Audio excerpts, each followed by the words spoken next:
quand même faire un petit rappel de ce que j'ai dit avant d'attaquer sur la partie propre à cette intervention, qui se déroulera en deux parties. Pardon. Une première qui sera consacrée à la pensée queer. J'ai appelé ça ici, je ne sais dire ce truc, l'idéologie hétérosexuelle, via le travail de 5 auteurs et penseurs, donc Judith Butler, Gail Rubin, Patrick Khalifa et Cathy Hacker, et Raewyn Connell. Donc ça, ce sera la première partie, et la seconde partie sera consacrée à la situation politique et la situation des femmes, particulièrement en Pologne, et notamment tout ce qui est lié à la procréation, en fait, et à toutes les régulations, les interdictions qui sont en train de se mettre en place là-bas. Donc moi, je ne suis pas une femme, je ne suis pas polonais, donc je vais donner la parole à une femme polonaise, qui plus est militante, activiste, féministe de longue date, pour expliquer tout ça via un entretien vidéo qui a été réalisé à Varsovie il y a quelques semaines. Donc, pour commencer, là, il y a 15 jours, j'ai parlé de différentes choses. Le début de l'intervention était consacré à la thématique du genre et du sexe, donc à la dichotomie construite entre masculin et féminin et entre hommes et femmes. Donc j'ai présenté les travaux de divers auteurs, de divers chercheurs, biologistes, neurologues, anthropologues, historiens, sur cette thématique-là, qui démontraient par leurs recherches que la différence entre hommes et femmes d'un point de vue du genre en tant que construction sociale était de fait une construction sociale, mais également que la dichotomie binaire homme-femme était elle aussi un produit et une construction culturelle. Et ensuite, j'ai enchaîné sur une présentation de différentes approches de la thématique du genre qui correspondaient à différents mouvements féministes. Donc j'ai parlé essentiellement de la deuxième et de la troisième vague. En introduction de cette intervention, je vais reparler de ça très rapidement pour resituer un petit peu les théoriciens queer dans leur contexte historique et intellectuel et social. Donc, les courants du féminisme sont divisés, on les considère généralement divisés en 3 vagues. Une première vague qui est née à l'époque de la Révolution française, notamment avec Olympe de Gouges, donc, qui a écrit la Déclaration universelle des droits de la femme. Puis ensuite, via le travail des suffragettes, en fait, pour le droit de vote. Donc ça, c'est à peu près ce qu'on identifie comme étant la première vague féministe. On peut aussi y inclure certaines autrices américaine, comme Sarah Ellis par exemple, qui a écrit un livre politique, c'est comme ça qu'on peut l'appeler, à la fin du 19e. Ce livre expliquait grosso modo que, selon elle, les femmes étaient plus aptes à gouverner et à diriger un pays que les hommes, puisqu'elles étaient moins influencées par leur nature, par la nature guerrière qui caractérisait a priori les hommes. Cette dichotomie, cette manière de voir et de considérer une essence féminine ou masculine est assez propre à un courant qu'on appelle le courant essentialiste ou différentialiste, qui est né dans la deuxième partie du XXe siècle. Donc on est dans la deuxième vague du féminisme là pour le coup, avec des penseurs et penseuses comme Julia Kristeva par exemple, Lucie Rigaret, il y en a d'autres, Elisabeth Banater, qui ont traité de ces problématiques-là. Et donc ces auteurs, autrices, considéraient donc qu'il y a une essence masculine et une essence féminine, et que c'est à la loi ou à la société de rééquilibrer certaines inégalités sociales liées à cet état de fait. Donc il y a des hommes et des femmes, et a priori ils ne sont pas égaux. Ça a donné lieu à plusieurs propositions de loi qui ont été avancées, notamment le salaire féminin.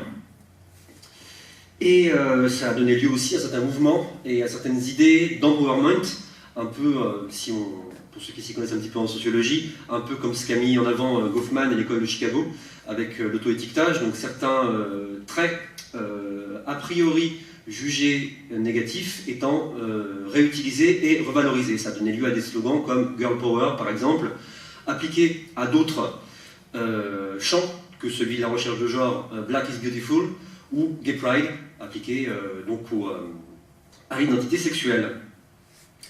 Parallèlement à ce mouvement essentialiste, un deuxième mouvement est né à cette époque-là, issu donc du MLF, un mouvement qu'on appelle le féminisme marxiste ou le féminisme matérialiste, en rapport à la pensée de Marx et au matérialisme historique. Donc ce mouvement-là est apparu notamment à l'initiative de Delphi, Christine Delphi, qui a écrit un livre, un essai qui s'appelle L'ennemi principal, dans lequel elle explique que le travail domestique est une extorsion de la force de production des femmes au sein du modèle patriarcal. Et que, donc pour elle, le patriarcat et le capitalisme devaient être combattus de concert pour arriver à une forme d'émancipation. Certaines autrices, d'ailleurs, de cette époque-là et de ce courant-là, trouvaient même que Marx n'avait pas été assez loin, enfin Engels en l'occurrence, puisqu'elle parle du livre 8 du Capital, sur l'accumulation primitive, et elle expliquait que Engels et Marx n'avaient pas assez pris en compte la procréation comme outil de reproduction sociale et comme outil de reproduction surtout du prolétariat.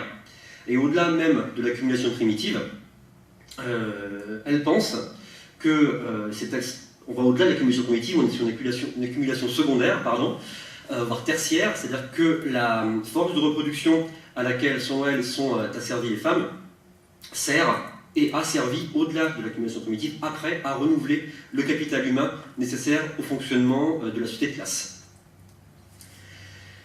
Il y a eu plusieurs reproches qui ont été faits aux féministes marxistes, notamment et aux essentialistes d'ailleurs, donc c'est essentiellement des courants français, essentiellement de ne pas prendre en compte la dimension de la sexualité dans leur réflexion autour de l'identité.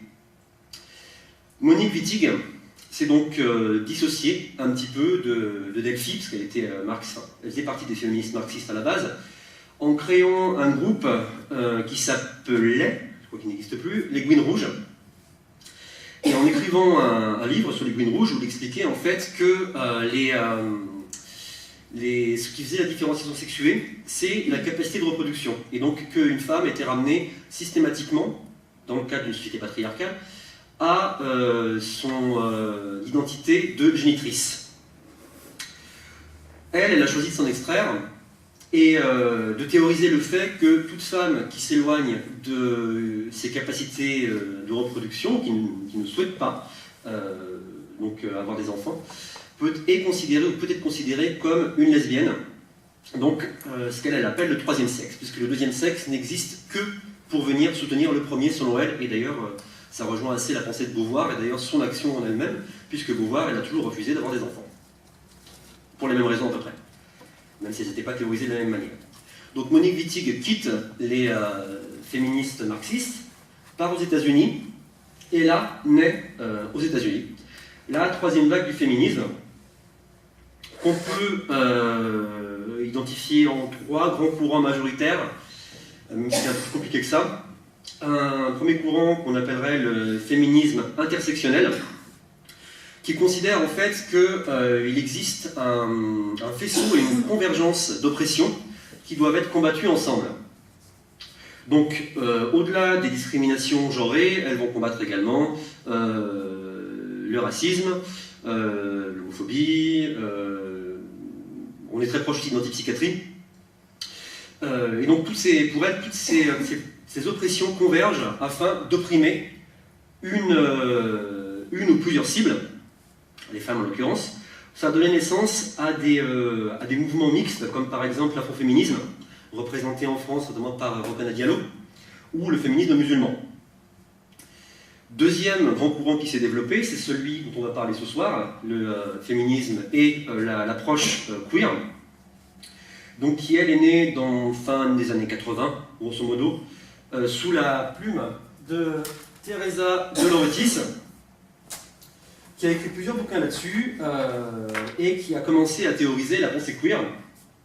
Et de la pensée queer est née une troisième division qui est le féminisme pro-sexe, mais on n'en parlera pas, faute de temps, ce soir. On va s'intéresser, ça pourrait faire l'objet d'une intervention complète, je pense, parce qu'il y a énormément de choses intéressantes et beaucoup de contradictions aussi dans cette approche pro-sexe, dont les principaux représentants, notamment en France, sont le STRAS, le syndicat des travailleurs du sexe, et l'écrivain Virginie Despentes. Mais on va s'intéresser à la pensée queer en premier lieu. Donc pour dire que celle-ci, au départ, elle est née donc, de cette constatation de Wittig et d'autres, du fait que les féministes avaient, sciemment ou non, choisi de retirer toute la problématique de la sexualité de leur lutte. Et donc le féminisme queer est né d'une volonté de réintégrer cette dimension sexuelle de l'identité sexuelle dans les luttes féministes.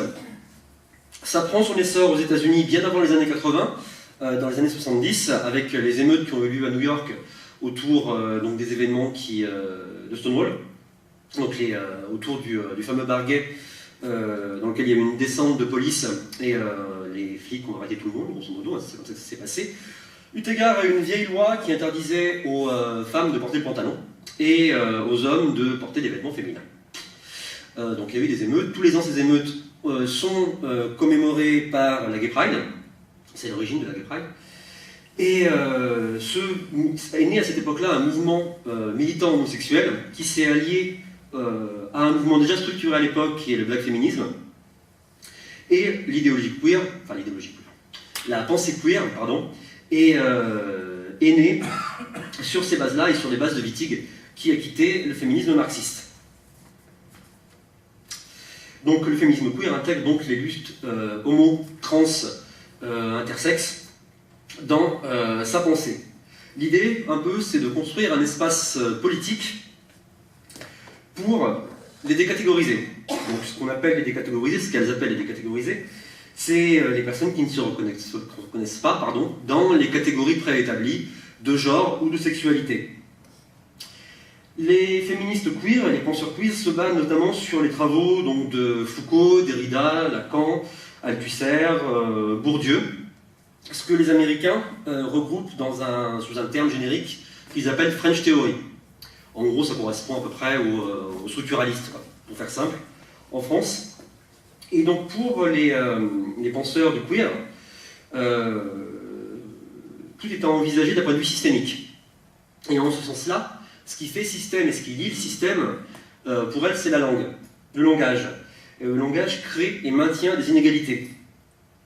Donc la pensée queer se structure principalement autour d'une analyse du discours sur les catégories et le manque de catégories, ce qui est assez problématique d'un point de vue intellectuel, que ça rend les choses assez compliquées à expliquer de discourir sur un discours. Mais donc pour elle, le langage participe à une oppression systémique, et ça a donné lieu notamment à la naissance, il y a quelques années déjà, une quinzaine d'années, une vingtaine d'années, de ce qu'on appelle le langage inclusif. Vous avez peut-être vu ça dans les médias ou même sur les réseaux sociaux, puisqu'il y a beaucoup de personnes qui utilisent le langage inclusif désormais sur les réseaux sociaux. C'est un langage qui est neutre, en fait. Mais je reparlerai quand je parlais de Cathy Hacker notamment. Leur point commun à tous ces penseurs et à toutes ces penseuses, c'est qu'il existe une oppression et une pression patriarcale qu'il convient de combattre. Et au-delà de la pression patriarcale, il existe une forme d'hétéronormativité, une idéologie hétérosexuelle, comme je l'ai appelé ici de manière un petit peu volontairement provocante. Et donc je vais vous présenter en fait 4 ou 5 visions différentes pour combattre, selon ces auteurs-là, cette hétéronormativité. Autre chose par rapport à la théorie queer, donc vu qu'elle donne toute sa place au discours, ça en fait des discours qui sont généralement assez intellectualisés et assez intellectualisants. On reproche à Butler, oui Butler c'est vrai, Rubin et Raymond connaît également un petit peu, mais surtout Butler et Gail Rubin, de s'adresser essentiellement à des universitaires dans leurs bouquins. C'est-à-dire que le bouquin le plus connu de Judith Butler, qui s'appelle Gender Trouble, Trouble dans le genre, est un pavé assez hermétique. Pour y rentrer, c'est pas forcément super simple. Et du coup, il y a une forme, depuis quelques années, de rupture ou de tension qui existe entre la base militante queer et les intellectuels. La base militante jugeant les intellectuels un petit peu trop loin des préoccupations de terrain et un peu trop dans les bouquins à l'université. Donc, le but de cette intervention, c'est de vous présenter 3 auteurs universitaires et 2 écrivains. 3 auteurs universitaires qui sont assez difficiles d'accès, pour tout dire, et donc d'essayer de vous présenter leurs pensées de manière simple, constat, analyse, solution, pour pouvoir en débattre ensemble. Et ce, en moins d'1 heure. Donc, je vais commencer par parler de la première. Donc, Judith Butler.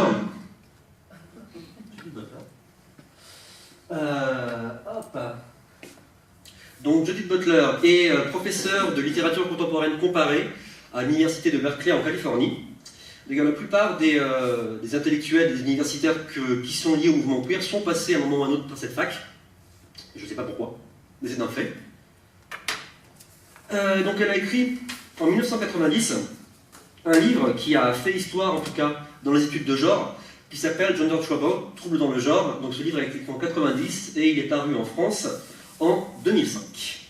Donc 15 ans plus tard, ce qui était assez problématique, puisque comme je vous l'ai expliqué la dernière fois, à l'époque où j'étais étudiant à la fac, j'étais fac de psycho, je faisais partie d'un groupe de recherche interuniversitaire composé d'étudiants et de maîtres de conférences, de chercheurs et de professeurs qui travaillaient sur les problématiques du genre. Donc on était au début des années 2000, à l'époque où quasiment aucun des travaux des penseurs queer étaient traduits en français. C'était assez compliqué, parce que déjà la langue de Butler n'est pas forcément facile d'accès, même très vite en français. En anglais c'était beaucoup plus complexe, et ça donnait lieu à de longues soirées de travail. Donc Butler traduit en 2005 seulement, et c'est pas le pire, on verra que Ramin Connell a été traduit fin 2015, et encore 4 chapitres sur les 25 de son livre le plus connu qui est paru il y a 15 ans. Donc le constat de Judith Butler dans Gender Trouble, c'est qu'il existe un patriarcat, donc une forme d'oppression systémique des femmes et des minorités sexuelles, donc une nouveauté par rapport à la pensée féministe française, qui empêche toute femme ou minorité opprimée de s'émanciper et d'être visible socialement. Son analyse, j'ai essayé de vous la résumer en quelques points, c'est en premier lieu le genre comme performance. Donc, en gros, elle attaque un principe féministe français, c'est qu'il existe, il n'existe pas, mais ce principe féministe, il existe une essence féminine qui aurait besoin d'être représentée et d'être défendue. La femme ou les femmes. Pour Butler, la femme ou les femmes n'existent pas, la féminité, la femme, les femmes ne sont pas une catégorie sociale. Si on veut pouvoir comprendre la complexité des rapports sociaux, il faut les comprendre en allant au-delà de la problématique du genre, en intégrant également la dimension ethnique, de classe, dans l'orientation sexuelle, et tout un tas d'autres faits sociaux qui vont marquer une personnalité. Donc la femme, en tant que sujet politique unifié, n'existe pas, il faut croiser le genre avec différents autres items. Elle considère également le genre comme étant un concept performatif. Donc il faut comprendre par là que pour elle, le genre, masculin ou féminin, n'existe pas en tant que tel. Il existe à partir du moment où il est performé, où il est réalisé, où il est, disons, manifesté dans l'espace social. Pour elle, le genre, je la cite, c'est la somme des actes culturellement signifiants réalisés par les individus. Donc pour elle, les actes constituent l'identité de genre ou même une illusion d'identité de genre. Et on va y revenir juste après avec la notion de subversion. Donc par rapport à la pensée de Butler sur la subversion, elle parle de Monique Wittig, dont je vous ai parlé tout à l'heure, les Brunes Rouges, qui pensait donc que les lesbiennes ne sont pas des femmes car elles s'opposent à l'homme et au modèle patriarcal qui renvoie la femme à son rôle reproductif. Troisième sexe. Pour elle, il n'est pas subversif de vouloir renverser un modèle de pensée ou de société hétérosexuelle, puisque ce faisant, en voulant le renverser, quelque part, elle le valide. Elle lui accorde une importance et une existence, et pour Butler, ce n'est pas la bonne stratégie. D'un point de vue structuraliste toujours. Hein. Donc pour elle, elle explique que ce qui est à mettre en place, selon elle, c'est une stratégie de subversion. Ce qu'elle appelle la stratégie de subversion, c'est la volonté de montrer et d'exposer, de donner voix et langue et discours à les décatégoriser, justement, à tout un tas d'identités sexuelles et genrées qui existent au-delà de l'hétérosexualité et au-delà du rapport homme-femme. Elle explique qu'on peut très bien être homme et femme à différents moments de la vie, d'un point de vue de son identité sociale et de la manière dont on se représente et dont on agit, et par rapport à ce que la société attend de nous, au rôle de genre, plus qu'à l'identité même, et que l'hétérosexualité est une norme construite. L'homosexualité peut également en être une, et au-delà de l'hétérosexualité et de l'homosexualité, il existe tout un tas d'autres formes de sexualité qui sont à prendre en compte. Pour repartir sur le genre performance, elle donne l'exemple de la figure du drag. Donc drag queen, quand c'est un homme qui joue, c'est le terme qu'elle emploie, la femme. Drag king, quand c'est une femme qui joue l'homme. Le terme de jouer est important. Elle distingue 3 dimensions dans la performance drag, dans sa manière d'être au corps. C'est le sexe anatomique, qui est masqué, l'identité de genre qui est transformée, et la performance de genre qui est surjouée.